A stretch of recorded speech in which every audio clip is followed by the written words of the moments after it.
My boyfriend recently showed me a post by a man whose mother had survived an attack by Ted Bundy. Knowing about my fascination with serial killers, and suggested I tell my mother's story about her brush with the serial killer. This took place early August in 1989 in Scarborough, Ontario. My mother was a stay-at-home mom at 23 who also ran a small daycare service from our home. My father worked 2 jobs, but money was tight and our neighborhood was becoming increasingly dangerous with muggings and gang activity. So my mom decided to try and find an overnight job she could work the nights my dad didn't in order to save money to buy a new house in a safer neighborhood. Money being tight and not being able to afford a babysitter, my aunt, who worked in an office building only a few blocks from the job interview my mom was to attend, agreed to watch my sister, who was then 4, and myself, who was only a year old. My mother dropped us off with my aunt and headed to the interview.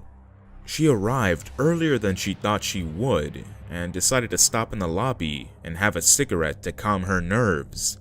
That's when a tall, blonde man approached her with a movie star smile and asked for a light. Being polite, she handed him her matchbook. This man was handsome and well-dressed, but something about him made her feel uneasy. He told her she had beautiful eyes, and being a married woman with small children, that was enough to make her feel uncomfortable. She mumbled that she had to go and hurried away to her interview. After the interview, she was heading down the street and she felt someone staring at her, but when she turned around, she saw no one. She came and retrieved my sister and I from our aunt's office and headed to the bus stop. It seemed as if, out of nowhere, a man appeared before her with a, "I found you." She turned her head to see the man, his face leaning in towards hers. In his hand, the matches she had not even realized she had left with him. He leaned closer towards me. My mother was wearing me on her chest and my sister was holding her hand. He then told her that I was a little angel, then looked at my sister and told her we both were. He grabbed her hand and pushed the matches into her palm and grinned one last time and said, "I hope to see you soon." She said the way he said it made her skin crawl. Something about that perfectly plastic white smile with dead eyes. When she got home, she called my aunt and they chalked it up to being on high alert. The Scarborough rapist had already attacked 14 girls and women, and they were constantly being reminded to be on alert by the media and even posters on the street. But after all, he hadn't done anything too suspicious. Skip ahead to February 17th of 1993. Paul Bernardo is arrested for the murders of Leslie Mahaffey and Kristen French, in addition to various other suspected crimes. When my mother saw his photo, she immediately froze and realized that the man with the matches 4 years ago was Paul Bernardo. She was terrified and relieved all at once. She called my dad immediately at work, and when he came home that night, she told him in the pit of her stomach she knew that he was also the Scarborough rapist. Skip ahead to late April of 1994. My mother receives a summons for jury duty. She fills out the questionnaire and returns it within 5 days asked of her, hoping that the information she had provided would somehow disqualify her, since she was running a small daycare from home, as well as taking care of my sister and I. Much to her frustration, she was summoned to be on jury panel. She sat through the jury panel and was assigned a jury to serve on Paul Bernardo's case. Obviously terrified and physically sick, she was able to convince a court officer that, with her home business, 3 children, and the fact that she was still recovering from a recent hysterectomy, meant there was no way she could serve. We moved to a city outside of the GTA, and I honestly didn't know any of this until I got a true crime book when I was about 13 that had a chapter on Paul Bernardo and Carla Homolka in it. I asked my parents if they knew anything about it because I knew, based on the dates, that we had lived in Scarborough then. I have asked her about it again as an adult, and it's just as terrifying. We talked about it recently after she sent me an article on Facebook announcing he was applying for early day parole, which is when I told my boyfriend the whole story.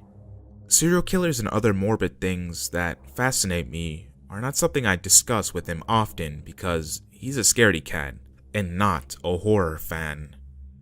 I'm sure that my mother and I aren't alone in hoping that Paul Bernardo never gets parole and eventually dies behind bars.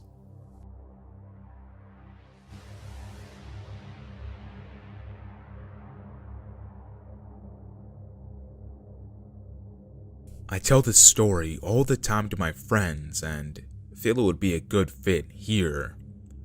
As a little background, at the time this occurred, I was a 22-year-old female and had just graduated culinary school. I needed a job and did not want to remain in the city that I had finished school in. I had a relative that worked in the administration area of the state prison located in my hometown.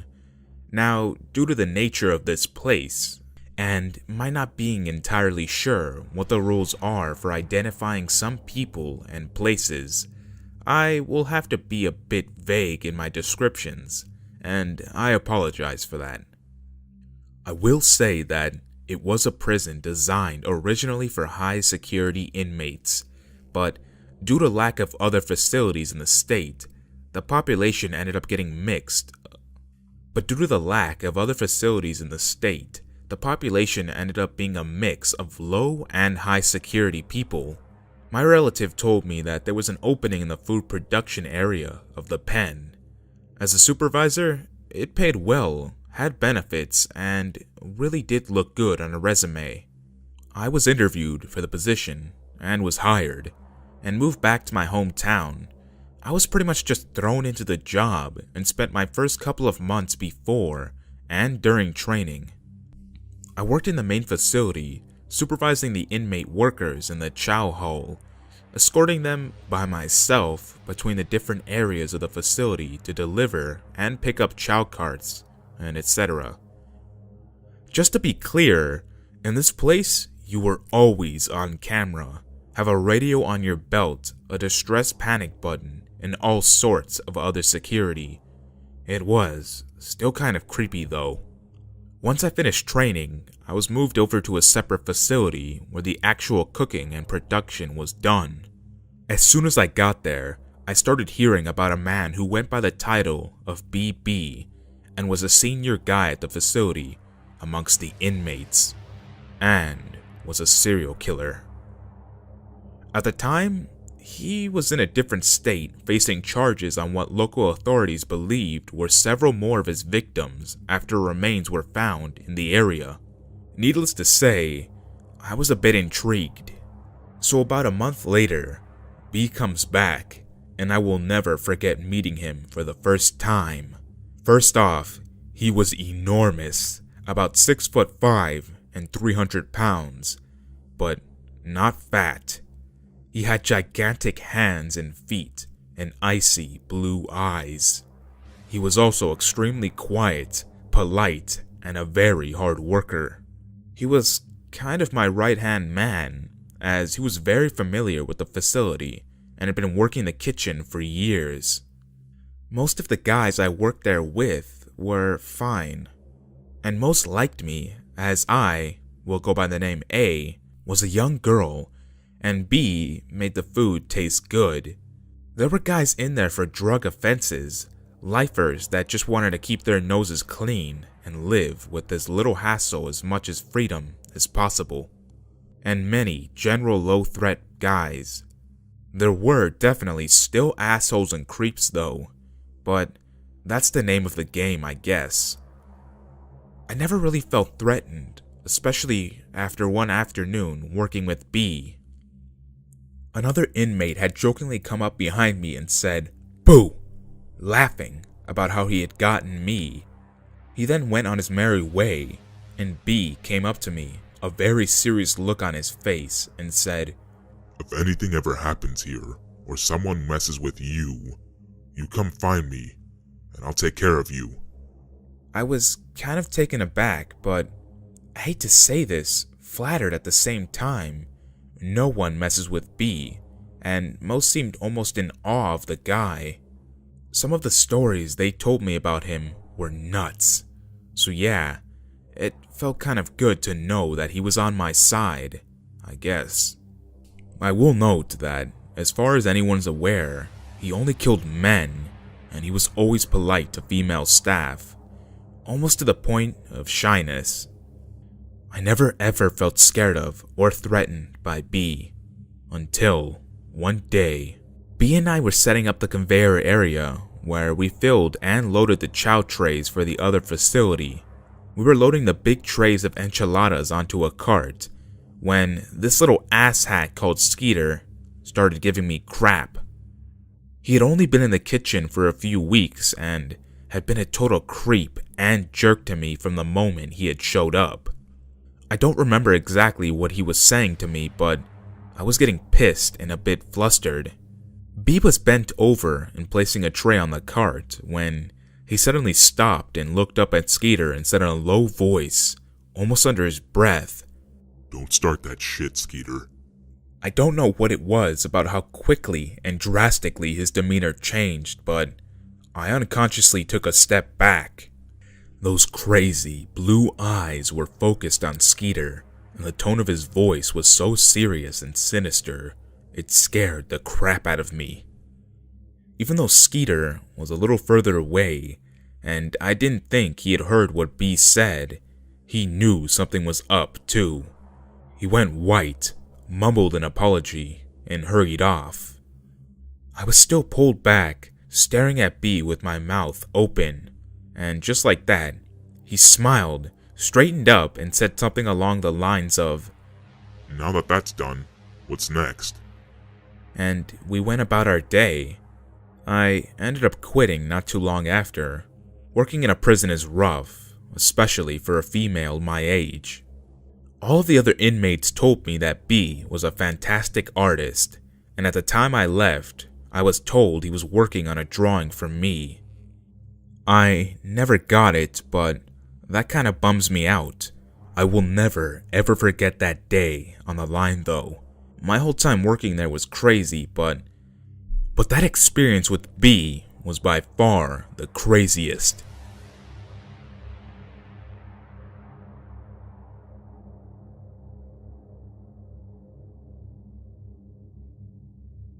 This story involves my encounter with the serial killer in 1996.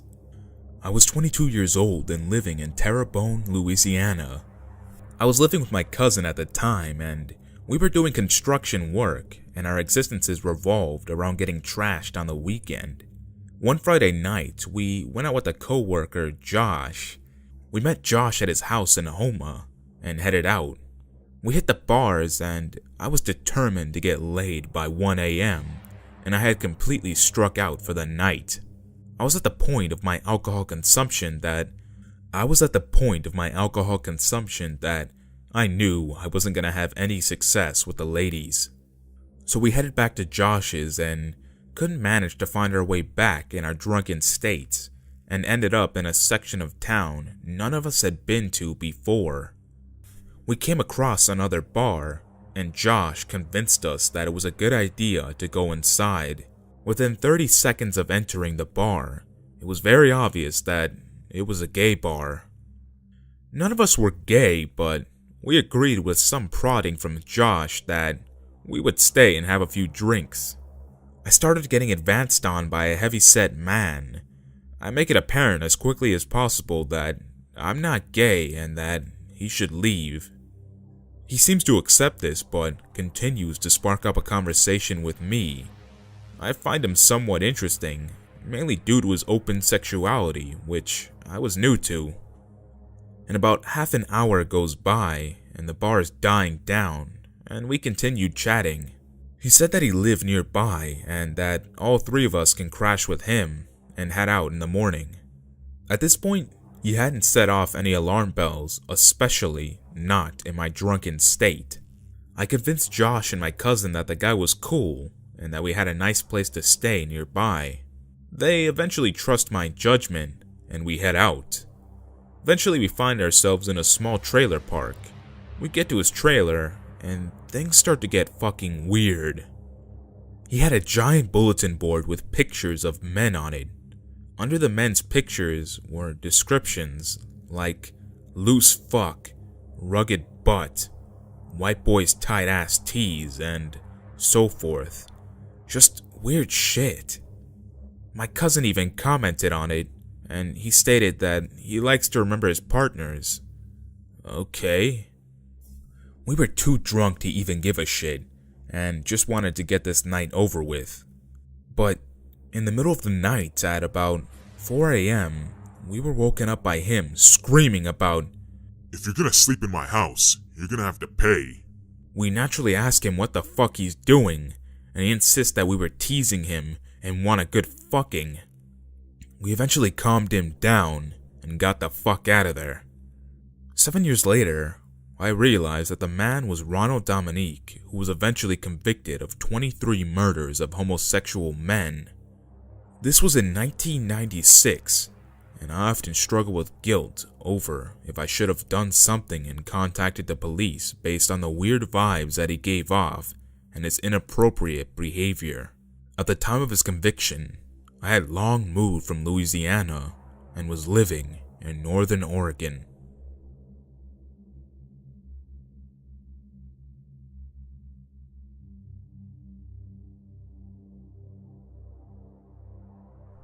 At the time of the story, I was 19, staying late at the college darkroom to develop some film for my photography classes. The photography building was a dark, rickety hulk near some lonely railroad tracks and a little traveled part of campus. I had finished developing my film close to midnight and headed out, nervous as always to be alone at night in this deserted part of town. It was dark, and several of the streetlights around the parking lot were out, and the few that remained were phoning it in, putting out a weak, flickery light that did nothing to reassure me as I headed toward my car. I heard him before I saw him. A scrape of feet on asphalt. He said, "Hey, can you do me a favor?" I was startled and dropped my keys, and he mumbled an apology for scaring me. I noticed that he was wearing a jogging suit and limping. "What do you need?" I said. He hobbled a step or two toward me. "I think I sprained my ankle. Could you take me to the ER?" The university hospital was a short distance down the road. I hesitated. The guy looked perfectly pleasant, and he did seem to be in pain, but I'd recently finished a book about serial killer Ted Bundy, who lured some of his victims by pretending to have a broken arm and asking for their help carrying books to his car. When they leaned over to put his stuff in the passenger seat of his VW Bug, he knocked them unconscious with a crowbar and stuffed them inside. This scene played across my mind as I looked at the guy. It also occurred to me to wonder why the hell anyone would want to jog in this creepy part of town. "I'm sorry, I can't do that, but I could call someone for you. There's a phone in the photography building over there." "There's nobody to call. I just moved here. I don't really know anybody. Can you just drive me? It's right down Limestone Avenue." And he leaned against a car and winced as he reached down to rub his ankle.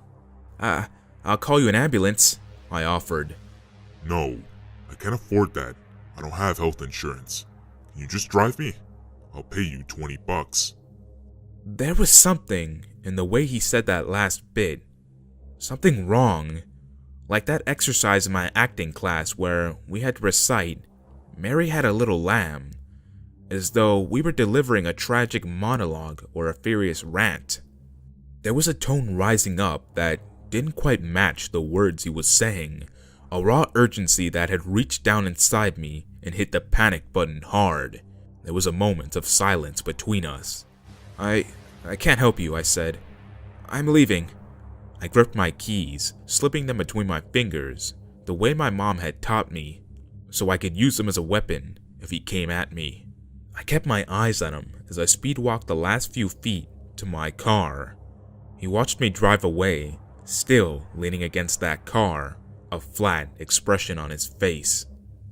Away from the dark parking lot, driving through the campus with my music turned up, the fear faded.